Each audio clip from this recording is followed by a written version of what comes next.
All right, we'll shift focus now. There's Arun Jaitley, the leader of the opposition in the Rajya Sabha, is addressing a press conference on FDI. Let's listen in. देशों के अंदर खुदरा व्यापार लाया गया, उस देश का जो उत्पादन का क्षेत्र होता है, मैन्युफैक्चरिंग सेक्टर होता है, उसके ऊपर असर पड़ता है।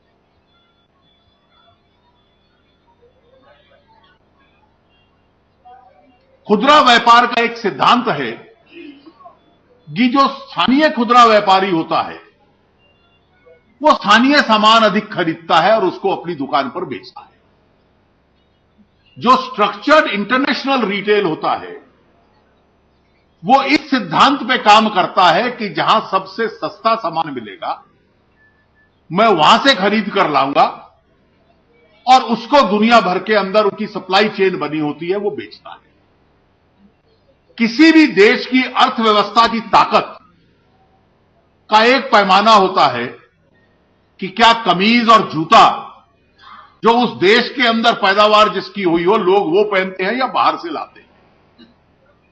अगर कमीज पतलून कुर्ता भी बाहर से लाने लग पड़े तो इसका मतलब आपके देश में उद्योग चल नहीं सकता। भारत तो छोड़िए, अमेरिका में जब से ये स्ट्रक्चर्ड रिटेल आया था सबसे अधिक गिरावट नौकरियों में अगर हुई तो उनके उत्पादन क्षेत्र में, मैन्युफैक्चरिंग सेक्टर में थी। तो जितने छोटे उद्योग हैं जो पैदावार करते हैं और स्थानीय व्यापारी उनका माल बेचता है वो अब नहीं बिकेगा। इंटरनेशनल रिटेल बाहर से सामान लाता है जहां सबसे सस्ता मिलेगा और स्वाभाविक है कि चाइना की ब्याज दर कम है, वहां बिजली की कीमत कम है, वहां का इंफ्रास्ट्रक्चर बेटर है, वहां के मजदूरों के संबंधित कानून अब विभिन्न है और पूरी दुनिया में एक लो कॉस्ट मैन्युफैक्चरिंग हब उनको माना जाता है और इसलिए सामान उनका बिकेगा इन स्टोर में। तो मैं तो बार बार ये कह चुका हूं कि ये स्टोर अमेरिकन और यूरोपियंस के होंगे, सामान चाइना का होगा और भारत सिर्फ सेल्स बॉयज और सेल गर्ल्स का देश बन के रहेगा। इंटरनेशनल रिटेल का दूसरा उदाहरण है कि मैन्युफैक्चरिंग सेक्टर को दबाने के बाद आप अगर कल्पना करते हैं तो पहले अपने देश के मैन्युफैक्चरिंग सेक्टर की प्रतिस्पर्धा, उसकी कंपिटिटिवनेस दुनिया की जो सस्ती अर्थव्यवस्थाएं हैं उनके मुकाबले की कीजिए। यहां की ब्याज दर, यहां बिजली की कीमत, यहां का इंफ्रास्ट्रक्चर जब उनके मुकाबले का होगा तो तब आपका मैन्युफैक्चरिंग सेक्टर उनसे प्रतिस्पर्धा कर सकता है।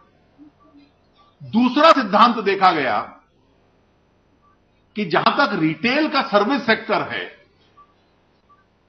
इसमें बड़े पैमाने के ऊपर जॉब डिस्प्लेसमेंट होता है। छोटे दुकान बंद होते हैं, बड़ी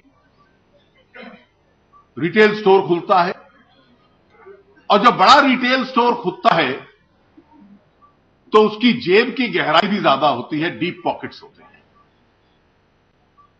इसलिए पहले सस्ता सामान लाना, सस्ते दर पर बेचना, अपनी कंपटीशन को समाप्त करना और उसके बाद जब इलाके के ऊपर पूरे बाजार पे कब्जा हो जाए तो अपने दम बढ़ा देना, जिसको पीडिएटरी प्राइसिंग कहते हैं।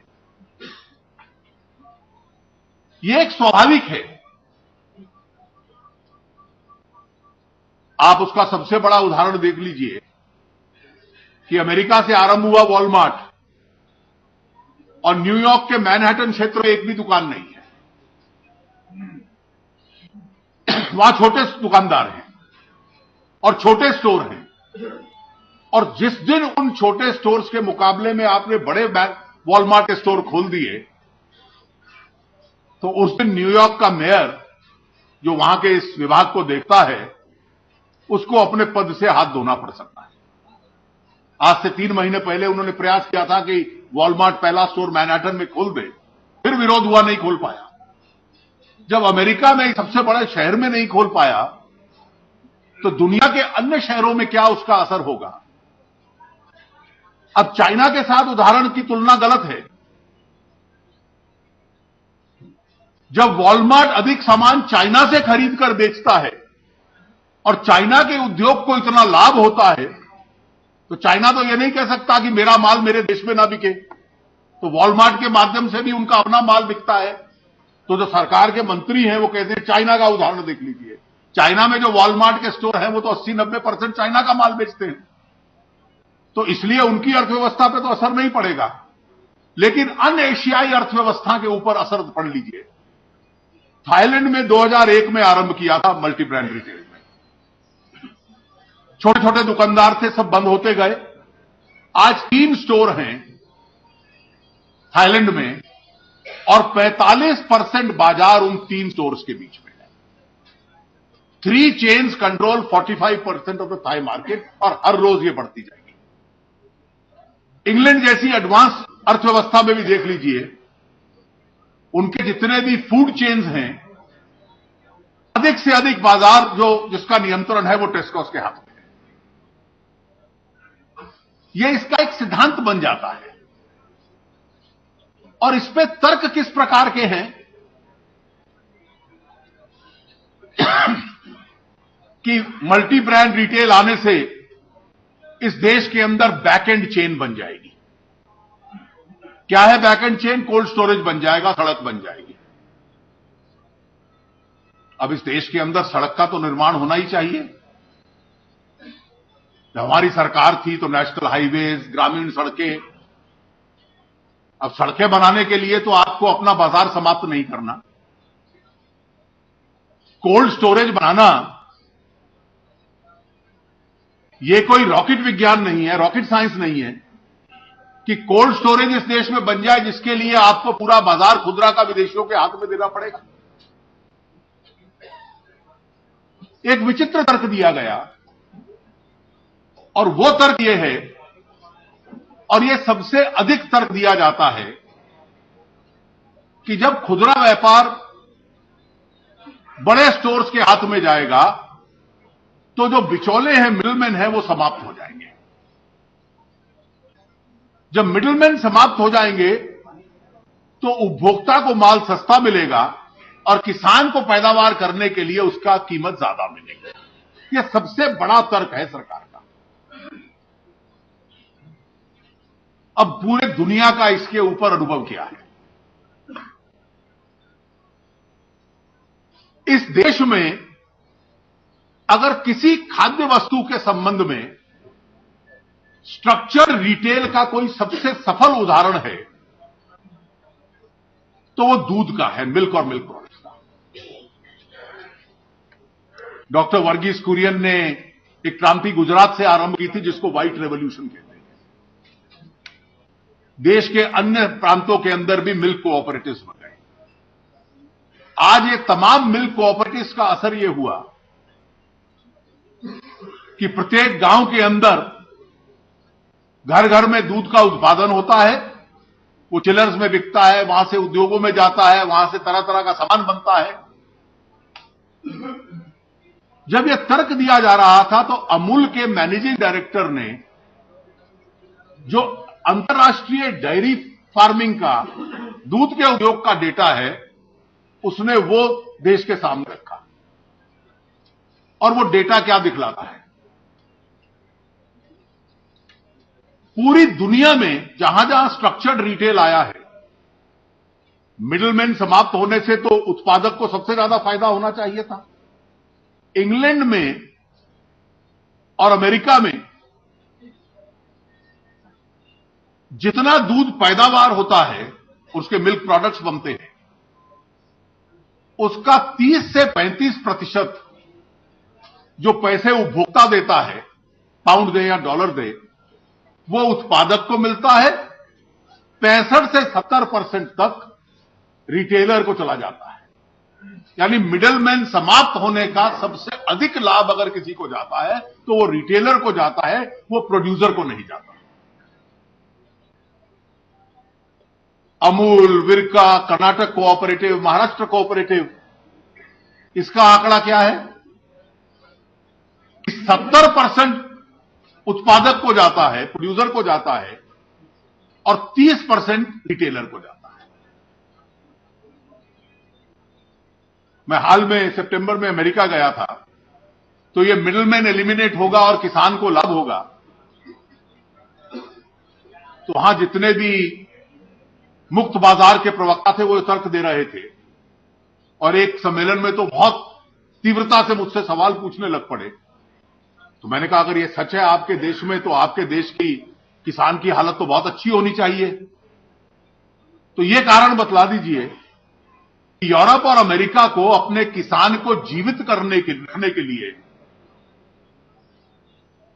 $400 बिलियन सालाना सरकार की सब्सिडी क्यों देनी पड़ती है? हमारे यहां तो किसान तकलीफ में रहता है, लेकिन सरकार की सहायता के बगैर भी जीवित रह जाता है। और आपके यहां किसान को जीवित रखने के लिए लगभग $400 बिलियन यानी $1 बिलियन प्रतिदिन से ज्यादा आपको देना पड़ता है। और $1 बिलियन आज के बाजार के दर के ऊपर 5,500 करोड़ रुपया प्रतिदिन देना पड़ता है किसान को।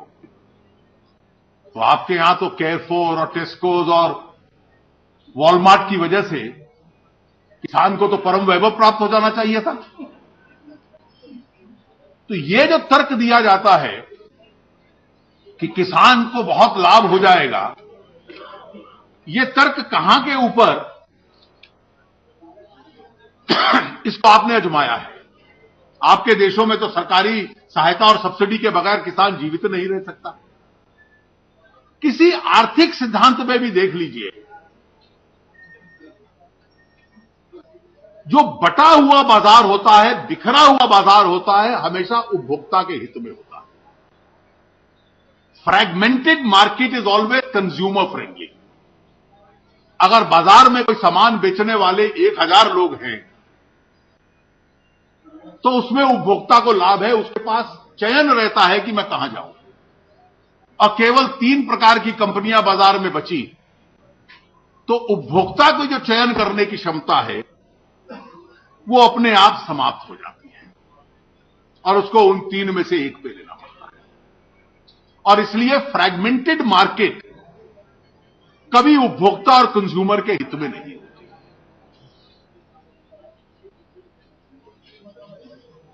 इस देश में तो वैसे भी और बाकी दुनिया में नहीं हुआ। अगर आप पिछले 10 साल पहले मुड़ के देखें, और आप ऐसे जिनको पूरे देश में घूमने का मौका मिलता है, भारत में तो जो डोमेस्टिक रिटेल है, दोनों प्रकार का, स्ट्रक्चर्ड भी और छोटा भी, बहुत धीरे धीरे अच्छे तरीके से 7 साल बढ़ रहे थे।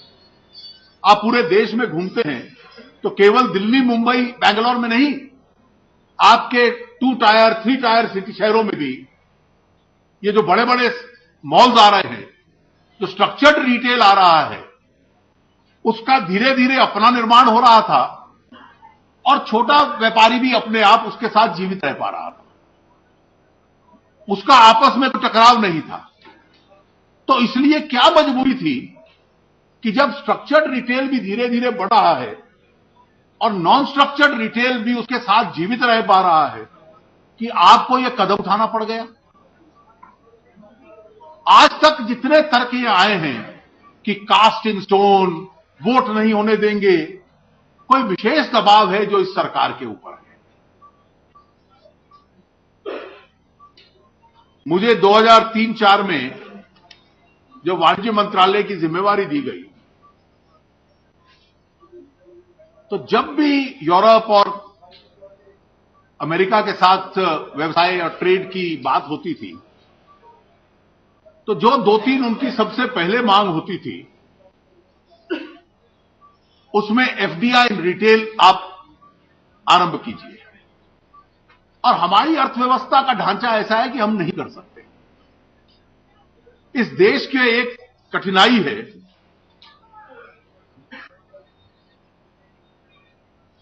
कि जिस सुधार शब्द की, रिफॉर्म शब्द की परिभाषा पश्चिम ने दे दी, हमारे यहां एक वर्ग है उसको रिफॉर्म मांग लेता है। तो गरीब आदमी की रसोई गैस के ऊपर कटौती कर दो, वो भी रिफॉर्म बन जाता है। किसान के ऊपर पेट पे लात मारो और डीजल का दाम बढ़ा दो, वो भी रिफॉर्म बन जाता है। तो जनता को तकलीफ देने वाला कोई कदम, क्योंकि पश्चिम उस परिभाषा को स्वीकार कर लेता है, उसको हम रिफॉर्म मान लेते हैं।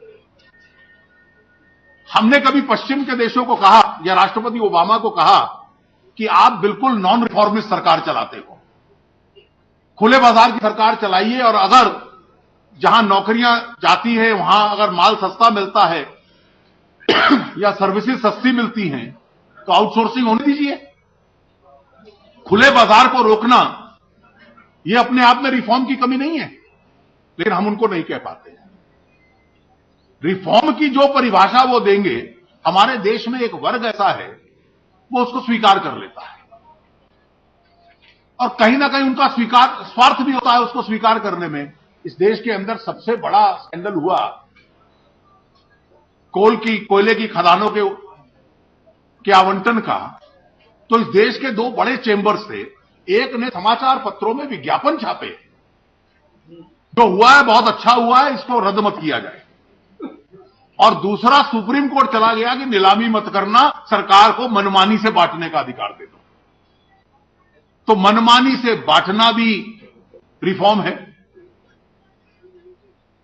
रसोई गैस के दाम बढ़ाना, उसका कोटा कम कर देना, वो भी रिफॉर्म है। और इसलिए पश्चिम ने कह दिया कि रिटेल में एफडीआई ले आओ, तो वो भी रिफॉर्म है। अगर आपके देश पे नुकसान होता है, मैन्युफैक्चरिंग सेक्टर पे होता है, रिटेल पे होता है, वो भी रिफॉर्म है। मुझे लगता है कि भारत को अपने देश के संदर्भ में इस रिफॉर्म शब्द की रिफॉर्म अच्छी चीज है, लेकिन उसकी परिभाषा हमें अपने हित को देखते हुए लिखनी पड़ेगी। मैं इस संदर्भ में कह रहा हूं कि जब यूरोप और अमेरिका के देश हमें कहते थे तो हम स्पष्ट कहते थे कि हमारे देश का हित नहीं है और हम इसको नहीं खोल सकते। जब कभी उनको आपको कंसेशन देना हो, मैं ये नहीं कह रहा कि ये कंसेशन दे दीजिए, तो अंतरराष्ट्रीय व्यापार का जो बाजार है वो समाज सेवा का स्थान नहीं है, वो कोई परोपकार या उपकार करने का स्थान नहीं है, वो शुद्ध रूप से बाजार है। और बाजार का नियम होता है जो दोगे उसकी कीमत ले लो, और जो आप उनसे लोगे उसकी कीमत दे दो। यू पे for what you get and you charge for what you give. कभी दुनिया में इंटरनेशनल ट्रेड की डायलॉग में यह नहीं हुआ कि वेस्ट की इतनी बड़ी मांग आपने मान ली और उनसे आपने कोई कीमत नहीं दी। तो हमेशा कहते हैं कि यूनिलैटरल कंसेशंस जो होते हैं ट्रेड डायलॉग में, ये अपने आप में बहुत ही कमजोर कदम होता है। Why should any country give a unilateral concession without charging for it? मैं इस कंसेशन के पूर्ण रूप से खिलाफ हूं, लेकिन क्या मजबूरी थी कि आपने बिना इसकी कीमत लिए हुए आपने कंसेशन दे दिया? आप कोई व्यापार के अन्य 10 क्षेत्रों में कोई कीमत लेते हैं? मुझे लगता है कि इस विषय के ऊपर अंतिम शब्द अभी तक कहा नहीं गया।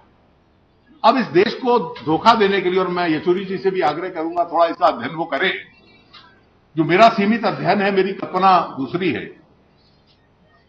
यह कहा जा रहा है कि राज्यों के ऊपर छोड़ देते हैं, जो राज्य चाहे वो इसको लागू करे, जो राज्य ना चाहे इसको लागू ना करे। इस घोषणा में भी धोखा है। हर राज्य तय कर सकता है कि उसकी निवेश की नीति क्या होगी, कि उसकी मंडी में कौन सा सामान बिकेगा, कौन सा नहीं बिकेगा। लेकिन विदेशी मुद्रा, विदेशी निवेश इस देश के संविधान के तहत राज्यों का विषय नहीं है, वो केवल केंद्र सरकार का विषय है।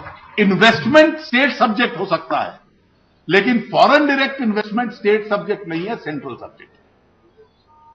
और जहां तक सेंट्रल सब्जेक्ट है, आपकी जितनी भी ट्रीटीज है, जो लगभग बायलैटरल इन्वेस्टमेंट ट्रीटीज हैं, 82 देशों के साथ हैं और शायद 28 एक देशों के साथ पेंडिंग है, वो सारी ट्रीटीज जिसमें भारत ने समझौता किया है, उसमें व्यापार की भाषा में एक शब्दावली है नेशनल ट्रीटमेंट, कि जब उनका निवेश आपके देश में आएगा तो आप उसको नेशनल ट्रीटमेंट देंगे। आप ये नहीं कह सकते कि मैं इन 6 राज्यों में करूंगा और 15 राज्यों में नहीं करूंगा। तो जो नेशनल ट्रीटमेंट का सिद्धांत है, उस इंटरनेशनल कॉवेनेंस के तहत वो आपको लागू करना पड़ेगा। अब कानूनी स्थिति वो है और आप कह रहे हैं नहीं हम राज्यों के ऊपर फॉरेन डायरेक्ट इन्वेस्टमेंट इंप्लीमेंट करना है कि नहीं करना उसको छोड़ देते हैं। ये पहले खिड़की खोल दो, उसके बाद दरवाजा अपने आप खुल जाएगा। ये सरकार का इसमें प्रयास है और मैं मानता हूं कि सरकार उसके लिए एक ऐसा प्रयास कर रही है जो आज से आरंभ हुआ है कि देखिए विपक्ष संसद नहीं चलने देना चाहता। विपक्ष क्या कह रहा है, हम तो खड़े होकर यही कहते हैं कि भाई बहस तुरंत शुरू करवाइए और इस विषय के ऊपर वोट करवा लीजिए। और सरकार का तर्क है कि वोट करवाने से तो देश का लोकतंत्र ही लुट जाएगा। ये पहली बार दुनिया में यह सिद्धांत दिया गया कि वोट लोकतंत्र के खिलाफ है और लोकतंत्र में केवल इशू पे भाषण हो जाए और टॉक आउट हो जाए। इस झांसे में हम आने वाले नहीं हैं। इस इशू पे वोट होगा और वोट के ऊपर आज जो सरकार की स्थिति है, हर दल को अपनी स्थिति स्पष्ट करनी पड़ेगी।